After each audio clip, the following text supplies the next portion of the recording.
ప్రస్తుతం మనతో పాటు భారతీయ జనతా పార్టీ రాష్ట్ర అధికార ప్రతినిధి సంగప్ప గారు ఉన్నారు. సంగప్ప గారు, మీరు సీనియర్ జర్నలిస్ట్ గా కూడా చాలా సందర్భాల్లో చాలా అసెంబ్లీలో చూసినారు.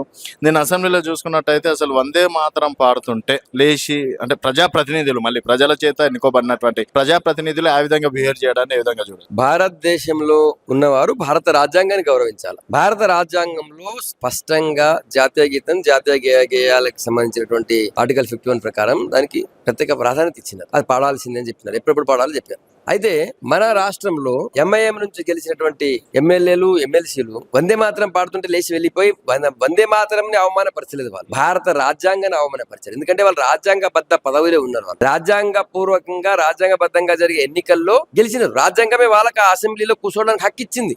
రాజ్యాంగం వల్ల, రాజ్యాంగం సూచించిన దీని ప్రకారమే వాళ్ళకి ఎలక్షన్ జరిగి ఎలక్షన్ గెలిచి వచ్చినారు. వాళ్ళు ఏదో ఎంఐఎం కాబట్టి, లేకపోతే నేను ముస్లిం కాబట్టి, టోపీ పెట్టుకున్నా కాబట్టి అని లోపల రానియలేదు. వాళ్ళు రాజ్యాంగబద్ధ పదవిలో ఉండి రాజ్యాంగం కల్పించినటువంటి దీన్ని వాళ్ళు ఎట్లా అవమానపరుస్తారు? మొదటిది. రెండోది, వందే మాతరం ఎవరు వ్యతిరేకించారు అసలు? మొట్టమొదటిసారిగా మహమ్మద్ అలీ జిన్నా వ్యతిరేకించింది. పాకిస్తాన్ జాతిపిత మహమ్మద్ అలీ జిన్నాకి ఆ రోజుల్లో కూడా ఇష్టం లేకుండే, ఆయన వ్యతిరేకించిన వందే మాతరాన్ని. అంటే పాకిస్తాన్ జాతిపిత నీ ఫాలో అవుతావా నువ్వు? ఇక్కడ తెలంగాణ రాష్ట్రంలో రాజ్యాంగబద్ధంగా గెలిచి భారతదేశంలో నువ్వు భారత రాజ్యాంగాన్ని ఫాలో అవుతావా అనేది ఈ ఎంఐఎం ఎమ్మెల్యేలు చెప్పాలా. కాబట్టి ఎట్టి పరిస్థితుల్లో భారత పౌరులు, తెలంగాణ పౌరులు అందరూ కూడా దీనికి ఖండించాలి.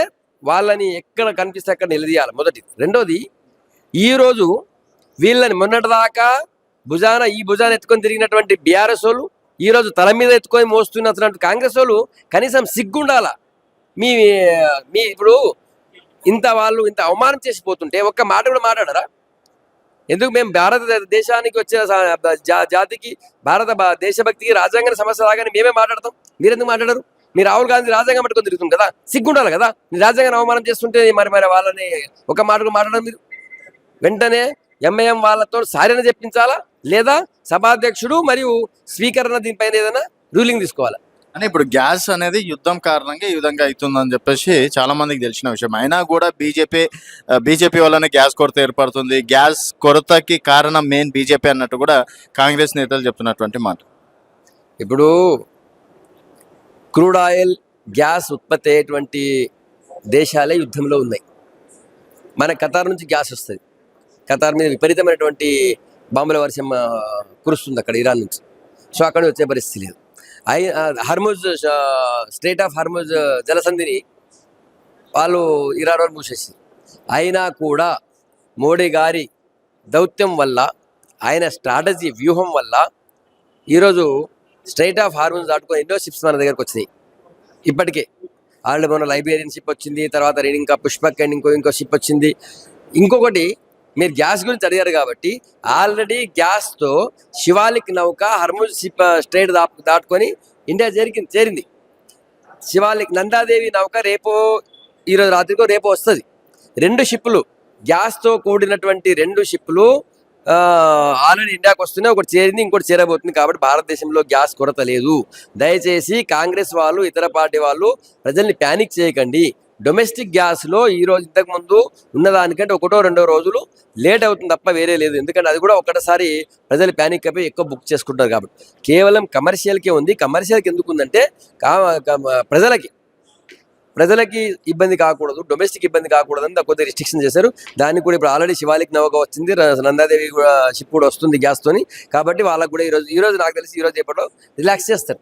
అంటే ఇప్పుడు అసెంబ్లీలో చూసుకున్నట్టయితే బీసీ కావచ్చు, నిరుద్యోగుల భృతి విషయంలో కావచ్చు, నిరుద్యోగుల జాబ్ క్యాలెండర్ విషయంలో కావచ్చు, ఇవేమన్నా చర్చించే అవకాశాలు ఉన్నాయనుకోవచ్చు. కాంగ్రెస్ పార్టీ కేవలం హైప్ చేసి తప్పించుకునే ప్రయత్నం చేస్తుంది. వాళ్ళు నిజానికి వాళ్ళకి చిత్తశుద్ధి ఉంటే వాళ్ళు మొన్న మూసీ మీద పెట్టిరు కదా, జిహెచ్ఎం సెలక్షన్ ముందున్నాయి, మూసీ మీద చర్చకు అవకాశం ఇవ్వాలా, అప్పుడు తెలుస్తుంది. వేరే వాడు ఎవరు సబ్జెక్ట్ పెడతారు, వాళ్ళే అందరు మాట్లాడతారు. ప్రతిపక్షాలు మాట్లాడగానే మైక్ కట్ చేస్తారు, లేదా అయిపోయింది అంటారు. అన్ని విషయాలు మాట్లాడడం బీజేపీ సిద్ధంగా ఉంది.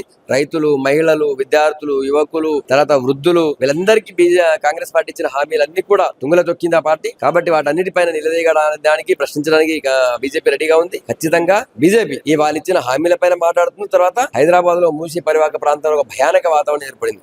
ఎప్పుడు ఏ బుల్డోజర్ స్కూల్ చేస్తూ అర్థం కాని పరిస్థితి ఏర్పడింది. వాళ్ళందరి తరఫున కూడా మాట్లాడడానికి బీజేపీ సిద్ధంగా ఉంది. మేము అవకాశం ఇవ్వాలని కోరుతున్నాం. అండ్ రాజాసింగ్ గారు నిన్న బీజేపీ ఎల్పీలోకి వెళ్ళడం అనేది జరిగింది. సో మళ్ళీ రాబోతున్నారంటూ చర్చలు జరుగుతున్నాయి. వచ్చే అవకాశాలు ఏమైనా ఉన్నాయి అనుకోవచ్చా? జిహెచ్ఎంసీ ఎన్నికలు కూడా రాబోతున్నాయి కదా త్వరలో. రాజసింగ్ గారి విషయం అది మా పార్టీ అధిష్టానం చూసుకుంటుంది. మేము చాలా చిన్నవాడిని, పార్టీ అధిష్టానం దానిపైన ఆలోచిస్తుంది. వాళ్ళు పార్టీ అధిష్టానం ఏం నిర్ణయం తీసుకుంటారో మీకు కూడా తెలుస్తుంది. మీకు ఎప్పుడు తెలుస్తుందో నాకు కూడా అప్పుడు తెలుస్తుంది.